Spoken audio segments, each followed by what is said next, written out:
Hi, I'm Julie Shaver. This is assignment 5, week 5, assignment 1, my informative speech. With me, I'll be having my niece to hold my visual aid posters. This is Destiny Shaver, my niece. Thank you.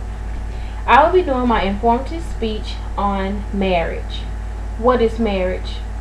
It's a close union, the state of being united to another person, contractual relationships according to the law or customs.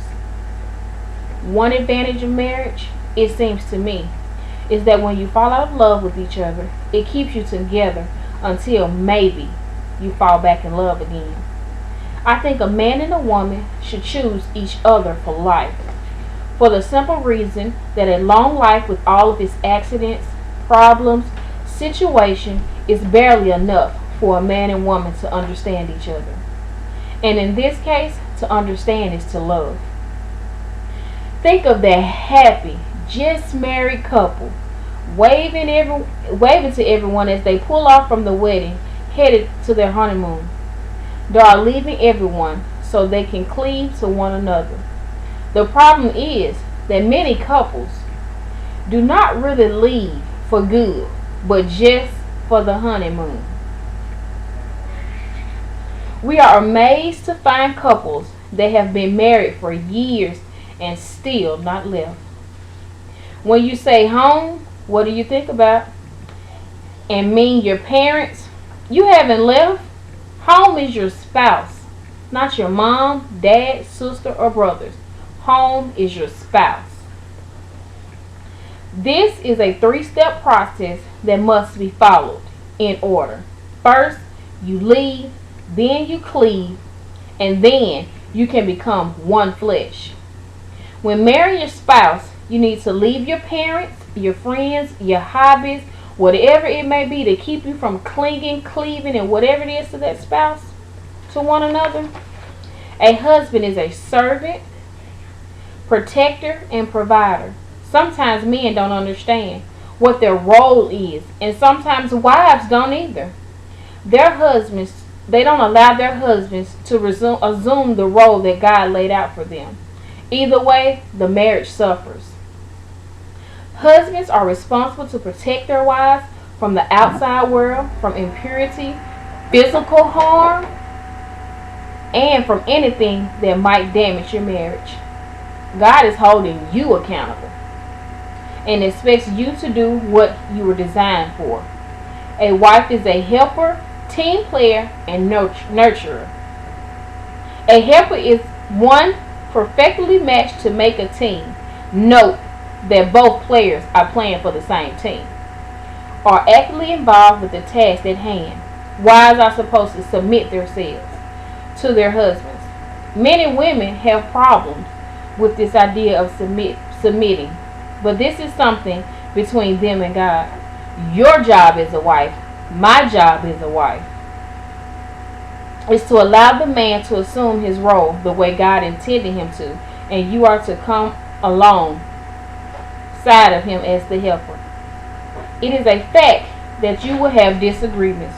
Do nothing out of selfish ambition or vain consent, but do it in humility. Consider others, your spouse, better than yourselves.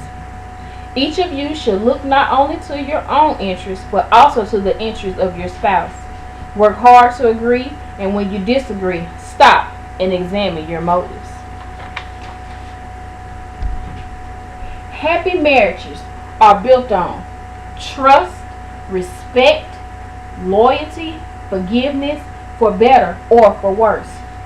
Key things to remember. Remember those good times that you had when you first got married.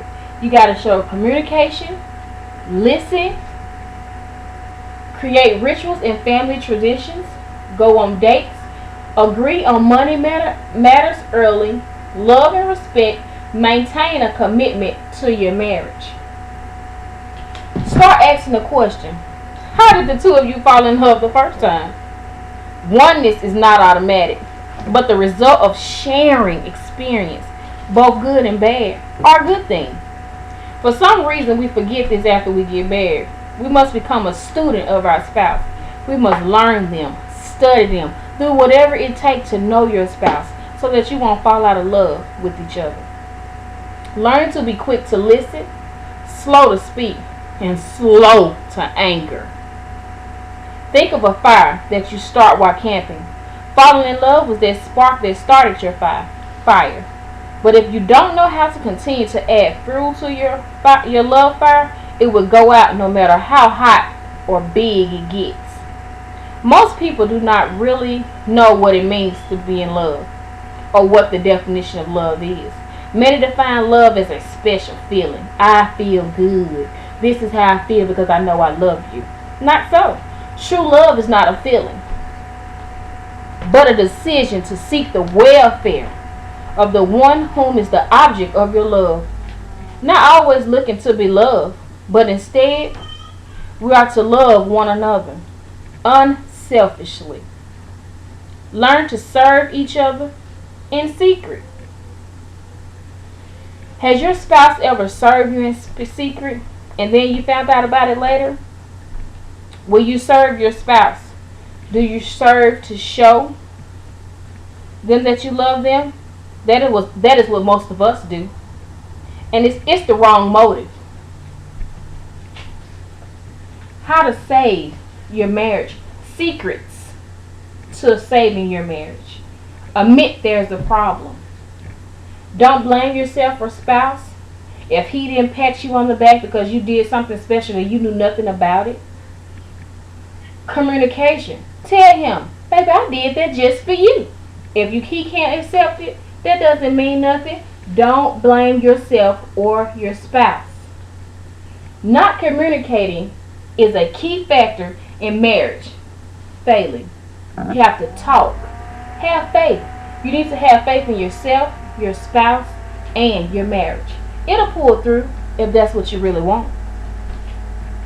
The key to serving is to understand that we are commanded to serve. And we do serve is not for show, but instead it's to show them that we truly love, not by that special feeling, but show them by your actions of what you do. You must both protect your marriage at all costs. No matter what it is, you, the husband and the wife, must protect that marriage. Do not let yourself be drawn to mental affairs, thoughts, pictures, internet. You know what it is. We see this all the time as man and woman, but we have to try to help each other. You need to understand what you are dealing with and never give in to temptation. Flee as fast as you can. If it takes you running off, that's what you do. Think forward 15 to 20 years. Picture yourself alone, sitting on the porch, you, your spouse, and your kids. Y'all happy and excited. But look at this future. You sitting on your porch alone. Nobody to look at. Nobody to talk to. Is that 1 minute, 2 minutes, is that worth it? No.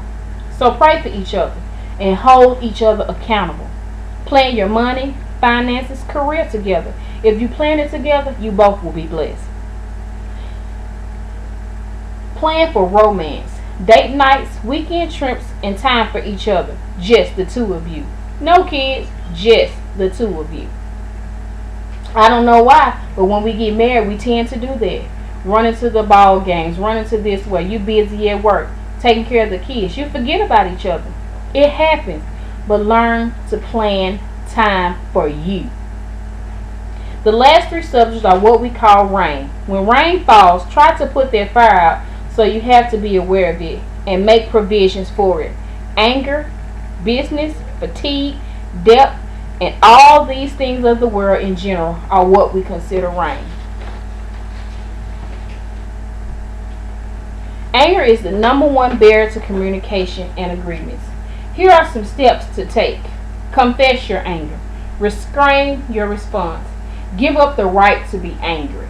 Just because you mad at your wife or husband, give it up. It's not worth it. Replace anger with love and forgiveness. If you just remove the anger and didn't replace it with love and forgiveness, you would just play the same record over and over again. Remember, you are on the same team and you should do nothing for selfishness. What are reasons for hanging on and try to make things work? Your children. That is a key reason to hold on. They didn't ask to be here. They didn't ask to be involved in your problem. So make them number one priority. True love, in spite of how it looks. If you love that person, you need to be willing to make a second chance. Give a second chance. I can see if it's abuse, things like that, then it's time to pull in with the counselors and do things like that. But if it's just a disagreement, second chances are the best. God, truly your soulmate. Proverbs 18 and 22. Believing in one another when others doubt. Don't allow others to come in and ruin your relationship. You talk to your spouse. Remember, the key thing is communication. Talk, talk, talk. Because family, as you can see, family is important to me.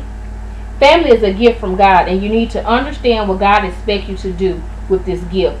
Marriage is a union. It is a oneness. Both of you are on the same team, remember. Of two imperfect people coming together, and you should treat each other with the utmost courtesy, respect, loyalty, and trust. Who do we affect the most when a marriage goes downhill? Like we said before, our children, loved ones, mom, dads, other relatives that may have got attached to you, but for the most part, it's the kids. You two are separated, but the kids suffer. When the adult fuss, fight, separate, or divorce, the children suffer. To them, their family is important and shouldn't be broken. No matter what comes, always place your children first. They don't understand when they're young. I have small kids, very small, so they won't understand why mom and dad is not together. Give a second chance. My advice, put God first in your marriage, no matter what it looks like. He can always come in and help you. I did a chart. I looked up a chart, and they said in the United States, our country, in the countries out of 24 in happy marriages, the United States ranked number one. That was amazing to me that I found out that the United States. You should be excited. You're from here. We're number one of happily married couples. At this point in your life, how happy is your marriage or relationship? The average is 21.5%. Very happy, 78.5%. The lifestyle. General population, 36% is average. Very happy, 64%. Me, I'm 100% happy. 9 years I can attest for. Here, I did a study from 1976 to 2008. They didn't have anything when I looked up for now. Most men are more happy than women. And they said the reason that most men are more happy because they don't put materialize things on things. They're doing it for the emotional effect. My studies show that most women don't want to know, can you provide for me? What can you do materialistically? Me personally, some of the women that are in the class, we might not be like that. Some may. I'm not saying that. But from research shows that most women are not happy because what their husband can't do or provide for them. So I thank you. I hope you enjoyed my informative speech. There was Destiny Shaver, my niece, and I thank you very much. Thank you.